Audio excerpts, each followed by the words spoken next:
अस्सलाम वालेकुम, मेरा नाम लाइबा ज़फ़र। आप लोग मेरा यूट्यूब चैनल देख रहे हैं। अगर अभी तक आप लोगों ने मेरा यूट्यूब चैनल सब्सक्राइब नहीं किया, तो मेरे चैनल को लाइक करें, सब्सक्राइब करें, नोटिफ़िकेशन के बटन को लाज़मी क्लिक करें। सबसे पहले तो आप सबको रमज़ान करीम की मुबारकबाद देती हूँ। अल्लाह ताला इस महीने की बरकत से हम सबकी ज़िंदगियों में आसानियाँ पैदा करें। आप सबको जैसे कि मालूम है कि मैं रशिया यूक्रेन वॉर के हवाले से आज का ब्लॉग्स बना रही हूँ और वीडियोज़ बनाती हूँ। पिछले हफ़्ते आप लोग देख रहे होंगे कि कई वीडियोज़ मैंने इसी टॉपिक पे बनाई है, क्योंकि ये जो वॉर है रशिया यूक्रेन की अपने आखिरी मराहिल में दाखिल हो चुकी है। जैसे कि हमने पहले देखा कि सारे नेटो कंट्रीज़ और वेस्ट सारा तकरीबन जिसमें नेटो ममालिक शामिल नहीं भी थे, वो रशिया को दीवार से लगाने पे तुला हुआ था और हमने ये 1945 के बाद से ऑनवर्ड्स देखा है। लेकिन अब ऐसा लग रहा है कि ये नेटो कंट्रीज़ और अमेरिका जो है वो यूक्रेन को दीवार से लगा रहा है। आज की वीडियो में मैं आप लोग को यही बताने वाली हूँ कि आखिर कैसे ये नौबत आ गई कि अब नेटो कंट्री जो है वो यूक्रेन को दीवार के साथ लगाने पर मजबूर हो गए हैं। पिछले हफ्ते हमने देखा कि नेटो ममालिक के पास और कोई ऑप्शन मौजूद नहीं था और उन्होंने डिसाइड कर लिया था कि हम यूक्रेन के अंदर अपनी फोर्सेस भेजने लगे हैं। लेकिन अब ऐसा क्या हो गया कि पोलैंड और जर्मनी जैसे ममालिक जो हैं वो उन्होंने अपना हाथ जो है इस स्टेटमेंट से पीछे खिसका लिया है और एक हफ्ते के अंदर अंदर ही ये डिसाइड कर लिया है कि हम अपनी फोर्सेज जो हैं वो यूक्रेन में नहीं भेजने वाले। पोलैंड ने कैटेगोरिकली अपना स्टांस दे दिया है कि हम अपनी फौज यूक्रेन में नहीं भेजने चाहते, यूक्रेन अपनी जंग खुद लड़े। इतनी बड़ी स्टेटमेंट दे दी है पोलैंड ने। इसके अलावा जर्मनी जो कि टॉरस मिसाइल्स भेजने के वादे कर रहा था और जो पिछले दिनों कॉल टेप भी हुई थी उसमें भी टॉरस मिसाइल्स की बात हो रही थी कि इसके क्या पोटेंशियल रिस्क हो सकते हैं यूक्रेन को भेजने में। लेकिन आप सबको पता है कि जर्मनी जो है वो इस पर डिस्कशन कर रहा था कि टॉरस मिसाइल भेजने, लेकिन इसको भी 1 साल हो गया। 1 साल में एक दफ़ा भी जर्मनी ने अपनी जो मिलिट्री कैपेबिलिटी है उसका इस्तेमाल यूक्रेन के लिए नहीं होने दिया। तो टॉरस मिसाइल्स देने से भी इनकार कर दिया है जर्मनी ने। अब आप देखें कि यूक्रेन जो है वो आहिस्ता-आहिस्ता तन-तनहा होता जा रहा है और इसी का फ़ायदा रशिया उठा रहा है, क्योंकि रशिया ने डोनेट्स्क के इलाके में मज़ीद कामयाबियाँ हासिल की हैं। डोनेट्स्क को वो रीजन है जिसमें तकरीबन उस पूरे रीजन को रशिया ने ऑक्यूपाई नहीं किया था जैसे आवदीवका को किया था। इस तरह का हमने देखा कि बाखमुत रीजन को पूरा रशिया ने उस पे कब्ज़ा कर लिया, लेकिन डोनेट्स्क ऐसा रीजन था जिसके कई विलेज और छोटे-छोटे शहर जो थे उस पर कब्ज़ा जो था वो बाकी था और रशिया के ध्यान जो था वो आवदीवका यानी ईस्टर्न यूक्रेन की तरफ होने लग गया था। तो इसी तरह हम देखते हैं कि डोनेट्स्क रीजन पे रशिया ने काफ़ी कामयाबियाँ हासिल की हैं और हम देख रहे हैं कि जो नेटो कंट्री से पीछे होते हुए दिखाई दे रहे हैं। $60 बिलियन का जो वादा किया था यूएस के प्रेसिडेंट जो बाइडेन ने, वो भी अब वादा पूरा नहीं कर सकते, क्योंकि यूएस की हाउस ऑफ रिप्रेजेंटेटिव ने भी सफ़ेद झंडी दिखा दी है कि ऐसा मुमकिन नहीं है कि हम $60 बिलियन जो है वो अब यूक्रेन को दे दें। और आपको पता है कि अगली जो गवर्नमेंट आने वाली है वो भी ट्रंप की आने वाली है, यानी रिपब्लिकन्स की। तो ट्रंप ने भी कैटेगोरिकली कह दिया है कि अब हम कोई भी वॉर जो है वो मॉन्गर नहीं करेंगे, वेज नहीं करेंगे। दूसरी तरफ देखें तो रशिया में प्रेसिडेंशियल इलेक्शंस होने जा रहे हैं और रशिया ने इल्ज़ाम लगा दिया है कि वो हमारे इलेक्ट्रॉनिक वोटिंग सिस्टम में अमेरिका साइबर अटैक करने की कोशिश कर रहा है, क्योंकि ऑब्वियसली अमेरिका के पास अब एक ही हरबा रह गया है, वो ये कि प्रेसिडेंट को हटाया जाए।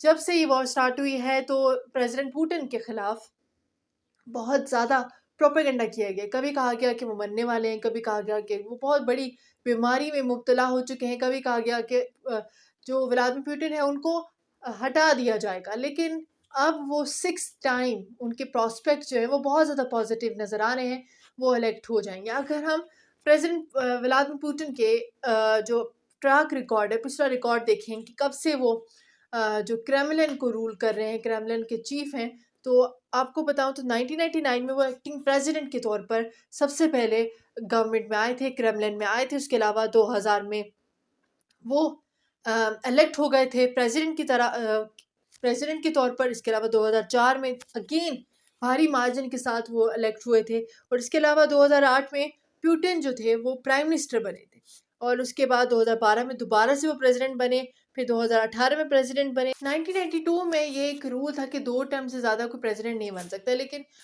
जब प्रेसिडेंट व्लादिमीर पुतिन अब दौरे इक़्तिदार में आए तो 2008 में 6 टर्म्स इसको कर दिया गया। लेकिन 2020 में मज़ीद अमेंडमेंट्स हुई और कहा गया कि 6 टर्म्स के बाद मतलब नॉन लिमिटेड, कोई अनलिमिटेड सिचुएशन है प्रेसिडेंट के लिए, कितनी भी टाइम्स वो इलेक्ट हो सकता है। और ये सिचुएशन बना दी गई कि 2036 तक यानी 2036 तक व्लादिमीर पुतिन जो है वो प्रेसिडेंट के तौर पर नजर आएंगे। लेकिन जो यूएस के प्रेसिडेंट हैं जो बाइडेन और अमेरिका CIA वो बहुत ज़्यादा कोशिशों में है कि व्लादिमीर पुतिन जो है वो किसी तरीके से रास्ते से हट जाएं। लेकिन एक और इलेक्शंस भी बहुत ज़्यादा अहम होने वाले हैं। एक तो जो बाइडेन के इलेक्शंस होने वाले हैं यूएस के, दूसरा रशिया के, दूसरी यूक्रेन में भी इलेक्शंस होंगे। और ज़ेलेंस्की जो है वो इस टाइम बहुत ज़्यादा मुश्किलात का शिकार है। लोगों ने उन पर इल्ज़ाम लगा दिया है कि ये वॉर क्रिमिनल है और इसकी वजह से 500,000 लोग जो हैं हमारे मारे गए हैं, हमारे इलाकों पर कब्जा किया गया। अगर ये पीस डील को साइन कर देते, सरेंडर कर देते और पॉप फ्रांसिस के कहने पर सफ़ेद झंडा जो है वो लहरा देते तो आज ये सिचुएशन ना होती। लेकिन प्रेसिडेंट ज़ेलेंस्की के जो प्रॉस्पेक्ट्स हैं दोबारा से प्रेसिडेंट बनने के वो बहुत ज़्यादा ब्लीक हैं। रशिया के प्रेसिडेंट के लिए इलेक्शन जीतना इसलिए भी ज़रूरी है क्योंकि जब भी कोई कंट्री वॉर में होता है तो उसके दौरान लीडरशिप का चेंज होना एक बहुत नेगेटिव पॉइंट और एस्पेक्ट समझ जाता है और इससे बहुत ज़्यादा नुकसान हो सकता है उस मुल्क को। ठीक है, तो इसलिए ये प्रेसिडेंट व्लादिमीर पुतिन के लिए इलेक्शंस इम्पॉर्टेंट हैं। दूसरी तरफ अगर हम देखें तो रशिया ने अपने नेवल चीफ को हटा दिया था कुछ दिन पहले, तो ये भी एक जो प्रॉस्पेक्ट्स हैं वॉर के उसको बड़ा नेगेटिव कंसिडर किया जा रहा था कि दौरान वॉर आपने अपने नेवल चीफ को हटा दिया। लेकिन अगर हम पॉजिटिव साइड पे देखें, अगर कोई बंदा परफॉर्म ही नहीं कर रहा तो उसका हटाना भी बनता है क्योंकि ब्लैक सी में बहुत ज़्यादा न्यूमीरियस रशिया को मार खानी पड़ी, नुकसान हुआ है। उसकी नतीजे में नेवल चीफ को हटाया गया है और एक नए नेवल चीफ जो हैं उनको तैनात किया गया है।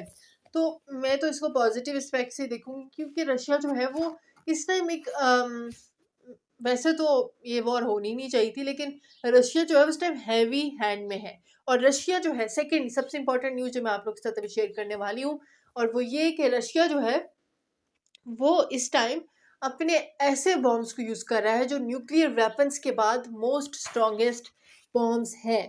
पावरफुल एरियल बॉम्ब्स इनको कहा जाता है और दूसरी इनके कई नाम है। फैब 1500 भी इसको कहा जाता है। पहले फैब 500 बॉम्ब जो थे वो यूज़ हो रहे थे। इन बॉम्ब्स के बारे में आगे चल के मैं आपको बताने वाली हूँ। लेकिन जो इस टाइम रशिया जो पावरफुल मिसाइल्स यूज़ कर रहा है उनको मास्टर और मॉन्स्टर बॉम्ब भी कहा जाता है। और ये कहा जा रहा है कि न्यूक्लियर पावर के बाद यानी न्यूक्लियर वेपन्स के बाद, न्यूक्लियर आर्सेनल्स के बाद ये सेकेंड मोस्ट स्ट्रॉन्गेस्ट वेपन्स हैं। इन वेपन्स को देखने के बाद जो फ्रांस के प्रेसिडेंट है मैक्रोन, उन्होंने ये डिसाइड किया था कि मैं यूक्रेन में आता हूँ। कई अर्से से उनका जो दौरा था वो पोस्टपोन हो रहा है लेकिन अब वो पर्टिनेंट नज़र आ रहे हैं कि हम एक मिलिट्री पैक्ट जो है वो यूक्रेन के साथ साइन करने वाले हैं। बड़ी हैरत की बात है कि जब नेटो ममालिक सारे यूक्रेन वॉर में शामिल हो गए थे तो अब फ्रांस जो था वो पीछे था और उसने कहा था हम कोई पार्टिसिपेट नहीं करने चाहेंगे, हम पीस की बात कहते हैं। लेकिन अब जब सारे नेटो कंट्रीज पीछे हट गए हैं तो फ्रांस जो है वो हमें आगे आगे दिखाई दे रहा है। तो हम बात करते हैं फैब 500 और फैब 1500 की। इनकी रेंज ऑब्वियसली इन दोनों की रेंज में ही फ़र्क है।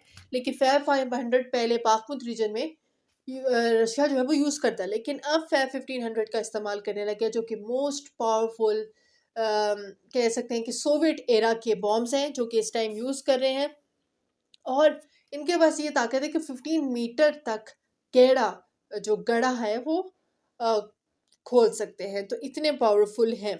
इसके अलावा इनके डिफेंस मिनिस्टर ने, रशिया के डिफेंस मिनिस्टर ने काफ़ी इससे रिलेटेड वीडियोस भी शेयर किए। आप लोग सोशल मीडिया पर जाकर देख सकते हैं, यूट्यूब पर जाकर देख सकते हैं कि बहुत सारी वीडियोस जो हैं वो शेयर किए हैं और रशिया जो है वो अपना आपको एक पावरफुल कंट्री जो है वो शो कर रहा है कि ये जंग जो है हम जीत जाएंगे और कहा जा रहा है कि अप्रैल में ये जंग ख़त्म हो जाएगी। अगर इस तरह की मज़ीद इंटरेस्टिंग वीडियोस आप लोग देखना चाहते हैं तो मेरे चैनल को लाइक करें, सब्सक्राइब करें, नोटिफिकेशन के बटन को लाजमी क्लिक करें।